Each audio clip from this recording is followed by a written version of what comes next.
Muddy River News this week furnished by Harvey's. I'm Bob Goff. Jeff Mays has been the Director of Administrative Services for the City of Quincy since the spring of 2019. He began in the administration of former Mayor Kyle Moore and transitioned when Mike Trope was elected. But of course, Jeff has had a long career in public service. We're going to talk about that a little bit today. Welcome. We only got how long? 12. It's the internet. We can kind of do forever. I generally go 20 minutes, though. Full disclosure, of course, I worked for Jeff Mays for 3 years when he was the director of the Illinois Department of Employment Security, and I was their public information officer. And that was a fun 3 years. It was an awesome 3 years. And, you know, in that job, I think we did a lot of real good stuff with the department and actually set it on a sound footing that has since eroded. we got out just before the place caught on fire. Well, but you know, we did stand it up, and we took an agency that was failing every federal performance metric, and by the time we left it, it was meeting every performance metric. You know, we took an agency that was $900 million in debt and left it with a $2 billion trust fund balance. We reduced employer taxes, $938 million. Just saying, for our little time in that sandbox, I think we did as good as we could have. Well, I wish it would have lasted. I wish it could have lasted. Well, I think that had it lasted, though, nobody saw what was coming with the pandemic. Right. I think it would have been a heavy lift for anybody. It would have been, especially when you have, on the one need, the government shutting all these businesses down. Right. And then pressuring an unemployment insurance agency that's supposed to be there as a last resort for those that are laid off. They're pressuring the agency to all of a sudden be the funder of first resort to get people through. And so you're getting all the pressure to get the benefits out the door, and all those good anti-fraud mechanisms that we had put in place over the previous 4 years, they just turned them off. Yeah. Because they slow down benefits going out the door. Yeah, and of course they were, like I said, they were trying to get the money out as fast as possible. And they needed to, because you had a lot of people that were in Yeah. crap shape because of what government did. But now, you know, of course, that happened again right around the time when you were transitioning and went to work for the city and under Kyle Moore. And how has that been? I mean, you've been for a couple of years now, and you've had to finagle a couple of city budgets, get them to pass and all that. How's it all going? Well, it's fun. I enjoy local government a lot. It's a completely different dynamic than we had at IDES or than I had ever had at the Business Roundtable. You do remember I was on the school board here for 8 years, my last 8 years with the Illinois Business Roundtable, so I had a smattering of local government there. But this has been a challenge. I've learned a lot. I've developed new relationships, as you have to do with the 14 sitting aldermen and everybody else that comes into contact with the city. Whether it's, and the services we do here, unlike the unemployment insurance thing, which is you're hitting people, you're touching people, they need to have what you're doing, but you don't feel it as personally as you do if sewer lines broke or water lines messed up, or my goodness, a police fire. Those are real, tangible, rubber on the road kinds of services that local government and only local government in Illinois provides. And the funding of that, of course, a lion's share of the property tax revenue does go to take care of those pensions for the police and firefighters. But then you also have the other taxes that you have generated, whether it's sales tax or what have you. And one thing that I spoke to briefly, I ran into Mayor Trope when he was jumping on the train for the 50-year Amtrak thing. We talked a little bit, and the QRAP program was something that I brought up, and I said, look, I was a little skeptical at first because I just didn't want you to have a bunch of people from Hancock County move south. But so far that has brought forth, almost 30 people who come to live and work here so far, and they've come from a long ways away. So, give some props, and that program seems to be doing what it was meant to do. Well, you look at the list of companies that have been involved in that particular program, and you've got the expected folks like the Blessings and the Napides and the Manchester Tanks and things like that, but then you have a lot of unexpected employers that have done it, and then you look at the list of the people and the skills that they're bringing to this town from New England, from the Deep South.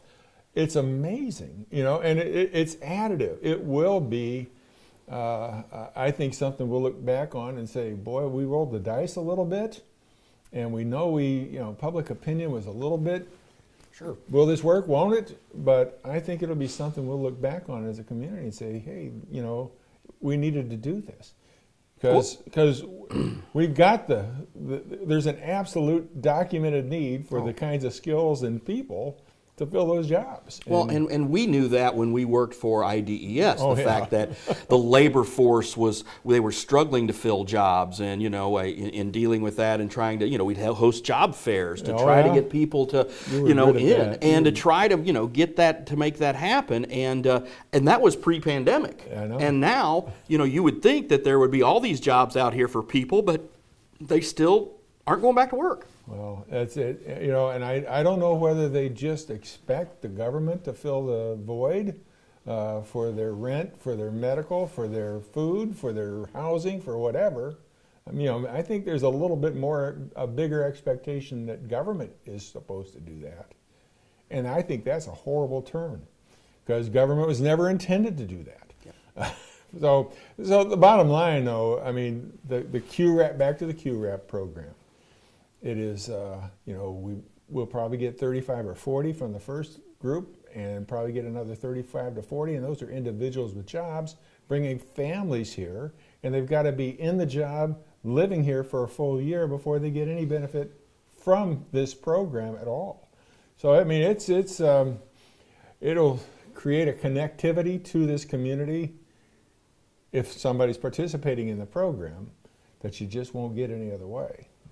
You mentioned, of course, what government should do. Of course, you got into government as a state representative back in 1980. Well, I was a baby. But that was your 28. Yeah. That was your first foray into this when you ran for state representative. Yeah. And then you got in. And what was you've worked in state government again, just recently and then all that long ago. What did you see in the biggest change in your time in being in Springfield and then Chicago, then coming back to Springfield and then eventually being home in Quincy? Well, in the 1980s, Illinois was very vibrant. We had we had a big recession right out of the box in 81 and 82, but we had, we weren't in the debt that we were in today. We weren't in the pension problem that we had today. We were able to dream and actually put stuff behind it if we could build the coalition to fund it. And that was the fun part of being a state rep. I don't think you don't have that kind of latitude anymore. It seems like every available dollar has got to go this way, pensions. Mm-hmm. And the big growth is going pensions, and it's crowding out everything else that you might want to do. But you also had something, though, that Senator Tracy and Representative Freese don't have. You had a Republican governor. Well, I had a Republican governor, but I had a very Democrat. The House was worse in 1983 than it has been up until the last 2 years. Mm-hmm. So theoretically, partisan-wise, I was in deep doo-doo. Thankfully, the governor was there, but he had his demands too that sometimes you had to consider when you otherwise might not want to. It was a Republican Senate too, though, right? Well, you had Phil Rock, right, for the most part, as the. Yeah, it was a Democrat Senate. Democrats, yeah, because Pate Phillip came after him. That's right. And that's when Laura went into the majority, and yeah, and that was a good. But you had a Republican governor and a Republican senator all through the '90s, and that worked out pretty well for my successors. But it was a balancing act.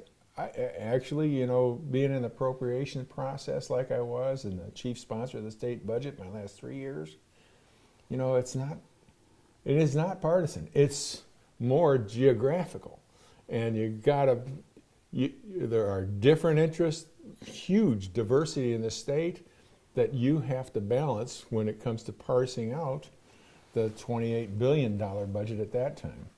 One thing that people know very little about, but you were heavily involved in at DES was the agreed bill process, Oh, yeah. which really seemed to work pretty well, especially when you compare to all the other histrionics that you have in state government. Well, walk people through that, because it's really kind of an arcane thing, but I always felt it was very effective. Well, it actually started in 1981. In my first term there, we had to, we actually had horrible legislation passed in the mid-'70s by Governor Walker signed it, and two Democrat legislatures pushed it through, and it was on unemployment insurance and workers' comp. And that is actually, I was a small business guy working with my dad at the time, and that had a direct impact on our bottom line. All the 60 to 80-hour weeks that we were putting in, and that our employees were putting in with us, and it just took off the top part of our bottom line. Right. So that's what got me, unemployment insurance and workers' comp was what got me in there. And the fact that they did it unilaterally, and because they could. Right. That was something I think that the Governor Thompson wanted to try to change. And so he instituted an agreed bill process on unemployment insurance and workers' comp at that time. And pretty much all but one time since then, that has been what has guided the discussions on unemployment insurance, at least. And it's difficult to go in the back conference room in the governor's office, and you've got your adversaries across that table, and they've got these demands. Yeah. And you come with your relief package, and it is just it is a very difficult process, but the responsibility to make it successful. I mean, if it's not successful, look what you're going to have. Sure. So, I mean, everybody came to that table wanting to come together. And we had, if we didn't come together, employer taxes would go up and employee benefits would get cut. So there was incentive on both sides to try to come to agreement. And we were able to do it twice, I think, in our 4 years. Yes, we were. So, well, and fun. then you talk about, working with employers and everything the employers have had to go through the pandemic, and they're just now starting to dig themselves out. They're trying to hire people, trying to bring people in. Of course, currently the city's working on that. You work closely with Kyle Moore at Grediff to ensure that, hey, how can we help people fill these jobs? How can we help these employers? But when you look at when you've been doing that for a while, because you did that on behalf of the Illinois Business Roundtable for quite some time. So it all kind of goes hand in hand. It's a checkered past, and somehow, I mean, I never planned what my life would look like. Sure. Even though I've been telling kids they need to do that,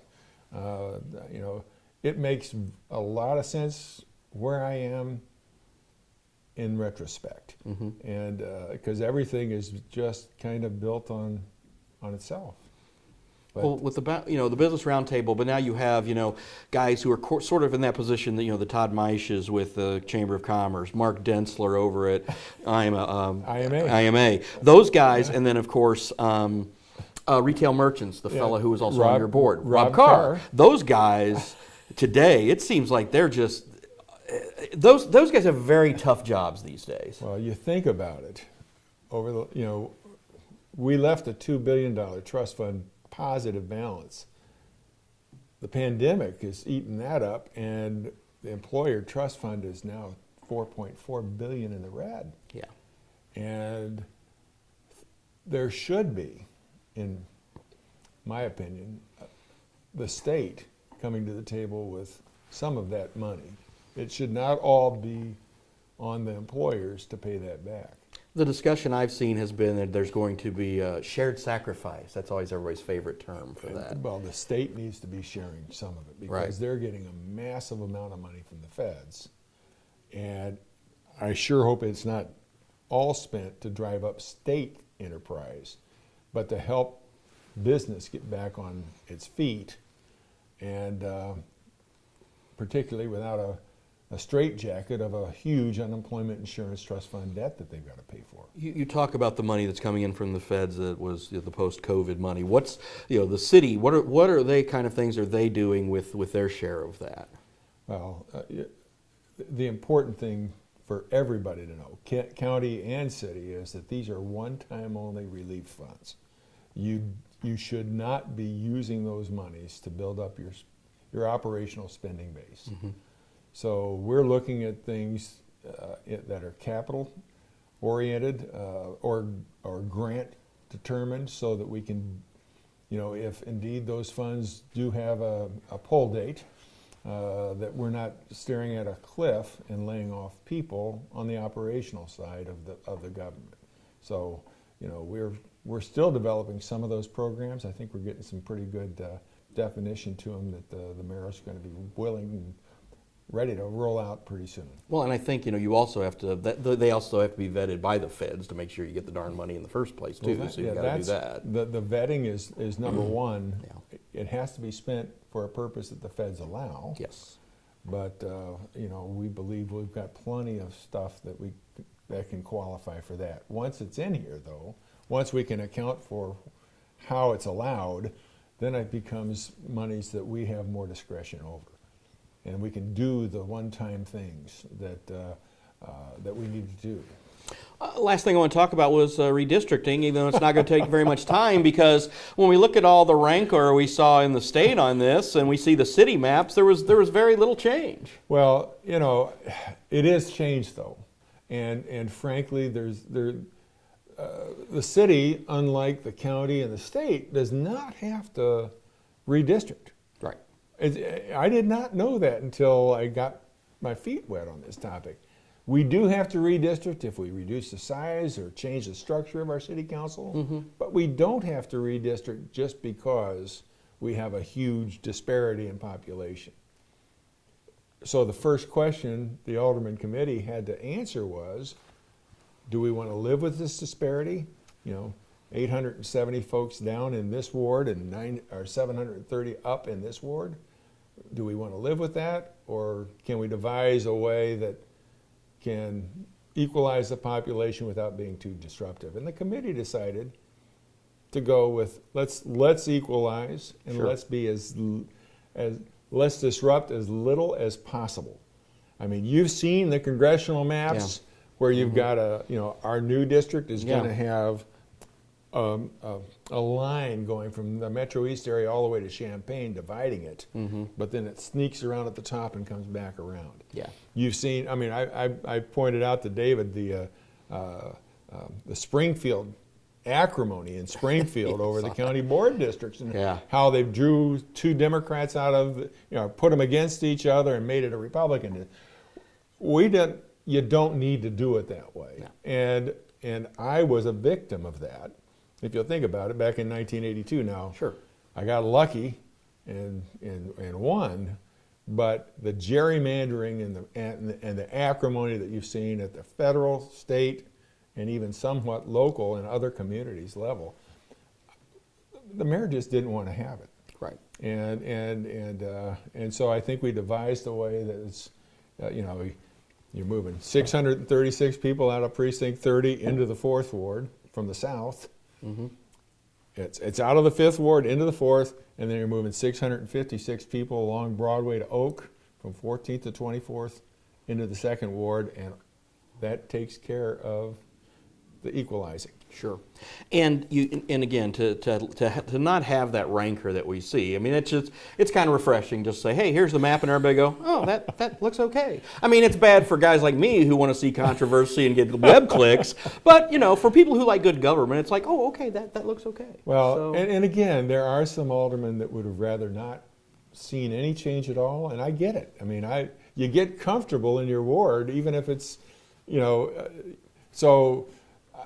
I know, some aldermen, the 5th ward did not want to give up precinct 30. Sure. The 4th ward didn't want to take it, or have to take it because they were right on. They were as close to the target as you need mm-hmm. to be. Yeah. So all of a sudden you're pushing this ward or this precinct into this ward, blowing it up, and then you got to fix it on this end. So it was disruptive to those, and I think they understand that this was the logical way to do it, the best way to do it, the least acrimonious way to do it. And I think I'm hopeful that they'll accept that, but we'll see. Well, and you know, the worst part of it all, though, is the fact that it's from a census where we kind of got kicked in the teeth a little bit, population-wise. We did. So, you know, when you talk about the QRAT, you look at that, and the previous administration, you know, you guys had, it was the one plan, and it sort of morphed into this to bring these people aboard. So again, is it, you know, in 10 years from now, will we get back above that 40,000 mark, or will we be able to expand? And you know, you have to try something. Well, and you think about it. I mean, we're an aging demographic here in this town. And you know, everybody says, well, people have moved out. I don't know that it's not just as much death versus birth rates. Yeah. But in any case, we do have people that have invested significantly in this community. They need to get a decent return on their investment, and they're not going to continue to invest if they can't have people filling the job and putting the product out. So it's an imperative if we are going to grow. I mean, we can be a Danville or a Galesburg, you know, where it just keeps going down. Or in a situation like this, if a QRAP program over the first year can bring in 80 employees with 3 or 4 people in their family, buying homes, renting apartments, buying groceries. Yeah. I mean, and that's year 1. In year 10, you have 800 new people here, 800 new employees here you didn't have before, with probably 3,200 people. You know, I mean, it's just math. And that's what everybody wants. We want to grow and we want to prosper. Of course, my wife would tell you that if you and the mayor would just get off the stick and bring Target to town, that would solve all the problems. So, oh my, well, we'll put that on the mayor's plate. How's that? That sounds great. Jeff, I appreciate the time. Bob, it's been a long time. It's great to see you, and I wish you very, very, very good success in this new endeavor of yours. Thank you very much. Right. That's Jeff Mays. I'm Bob Goff, and for Muddy River News this week, furnished by Harvey's. Have a great week.